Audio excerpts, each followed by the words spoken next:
ಈ ವರ್ಷ ಬರ ರಾಜ್ಯಕ್ಕೆ ಸರಿಯಾಗಿಯೇ ಬರ ಎಳೆದಿದೆ. ಈ ಹಿಂದೆ ಮುಂಗಾರು ಕೈಕೊಟ್ಟ ಹಿನ್ನೆಲೆಯಲ್ಲಿ 139 ತಾಲೂಕುಗಳನ್ನು ಬರ ಪೀಡಿತ ಅಂತ ಸರ್ಕಾರ ಘೋಷಣೆ ಮಾಡಿತು. ಇದೀಗ ಹಿಂಗಾರು ಕೂಡ ವಿಫಲವಾಗಿದ್ದು ಈ ಬಾರಿ 160 ತಾಲೂಕುಗಳನ್ನು ಬರ ಪೀಡಿತ ಅಂತ ಘೋಷಿಸುವುದಕ್ಕೆ ತಯಾರಿ ನಡೆದಿದೆ. ಅಂದಹಾಗೆ ಈ ಮುಂಗಾರು ಹಿಂಗಾರು ಕೈಕೊಟ್ಟಿರುವ ಕಾರಣಕ್ಕೆ ಈ ವರ್ಷ ಆಗಿರುವ ಬೆಳೆ ನಷ್ಟ ಎಷ್ಟು ಗೊತ್ತಾ? ಈ ರಿಪೋರ್ಟ್ ನೋಡಿ ನಿಮಗೆ ಗೊತ್ತಾಗುತ್ತೆ. ಕೈಕೊಟ್ಟ ಮುಂಗಾರಿಗೆ 139 ತಾಲೂಕು ಬರಪೀಡಿತ. ಹಿಂಗಾರು ಸುರಿಯದೆ 160 ತಾಲೂಕಲ್ಲಿ ಬರ.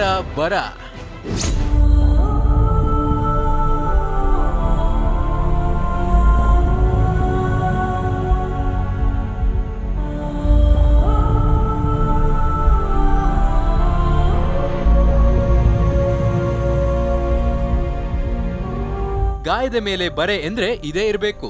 ನಿಜ, ಈಗಾಗಲೇ ಮುಂಗಾರು ವಿಫಲ ಕಂಡು ರಾಜ್ಯದ 139 ತಾಲೂಕುಗಳು ಬರಪೀಡಿತ ತಾಲೂಕುಗಳ ಪಟ್ಟಿ ಸೇರಿದ್ವು. ಅಲ್ಲದೆ ಕೃಷಿ ಮತ್ತು ತೋಟಗಾರಿಕೆ ಬೆಳೆಯಿಂದ ಒಟ್ಟಾರೆ 17,000 ಕೋಟಿ ರೂಪಾಯಿ ನಷ್ಟ ಉಂಟಾಗಿದೆ ಅಂತ ಅಂದಾಜಿಸಲಾಗಿತ್ತು.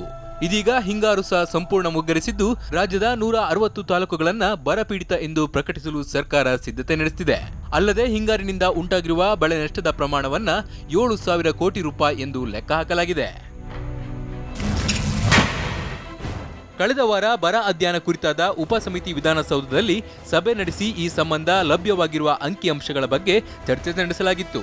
70% ಹಿಂಗಾರು ಮಳೆ ಕೊರತೆಯಿಂದ ಮತ್ತೆ 160 ತಾಲೂಕುಗಳಲ್ಲಿ ಬರ ಪರಿಸ್ಥಿತಿ ಎದುರಾಗಿದ್ದು, ಈ ಬಗ್ಗೆ ಕೃಷಿ ಮತ್ತು ಕಂದಾಯ ಇಲಾಖೆ ಅಧಿಕಾರಿಗಳು ತಂಡದಿಂದ ಜಂಟಿ ಸಮೀಕ್ಷೆ ನಡೆಸಿ 15 ದಿನದಲ್ಲಿ ವರದಿ ತರಿಸಿಕೊಳ್ಳಲು ಸಭೆ ತೀರ್ಮಾನಿಸಿತ್ತು. ಅಲ್ಲದೆ ಈ ಎಲ್ಲ ತಾಲೂಕುಗಳನ್ನ ಮುಂದಿನ ಸಚಿವ ಸಂಪುಟ ಸಭೆಯಲ್ಲಿ ಅಧಿಕೃತವಾಗಿ ಬರಪೀಡಿತ ಎಂದು ಘೋಷಿಸಲು ನಿರ್ಧರಿಸಲಾಗಿತ್ತು. ಜೊತೆಗೆ ಹಿಂಗಾರು ಬೆಳೆ ನಷ್ಟಕ್ಕೆ ಅನುದಾನ ನೀಡುವಂತೆ ಕೇಂದ್ರದ ಮೊರೆ ಹೋಗುವ ನಿರ್ಣಯವನ್ನು ಕೈಗೊಳ್ಳಲಾಯಿತು.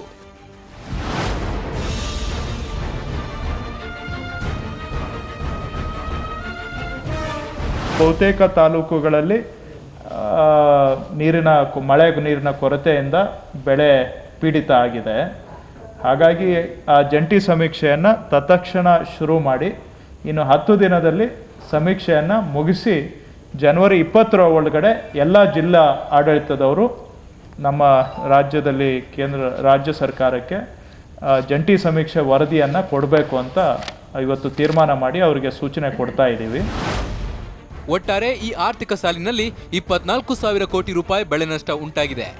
ನೆರವಿಗೆ ಬರಬೇಕಾಗಿದ್ದ ಕೇಂದ್ರ ಸರ್ಕಾರ ಮುಂಗಾರು ಬೆಳೆ ನಷ್ಟದ ಹೆಸರಿನಲ್ಲಿ 1,782 ಕೋಟಿ ರೂಪಾಯಿಗಳನ್ನಷ್ಟೇ ನೀಡಿ ಕೈತೊಳೆದುಕೊಂಡಿದೆ. ಇದೀಗ ಹಿಂಗಾರು ಬೆಳೆ ನಷ್ಟದ ಅನುದಾನ ಬಿಡುಗಡೆ ಮಾಡುವ ಸಂದರ್ಭದಲ್ಲೂ ಕೇಂದ್ರ ಸರ್ಕಾರ ರಾಜಕಾರಣವನ್ನ ಪಕ್ಕಕ್ಕೆ ಇರಿಸುತ್ತಾ ಕಾದು ನೋಡಬೇಕು. ವಿನಯ್, TV9 ಬೆಂಗಳೂರು.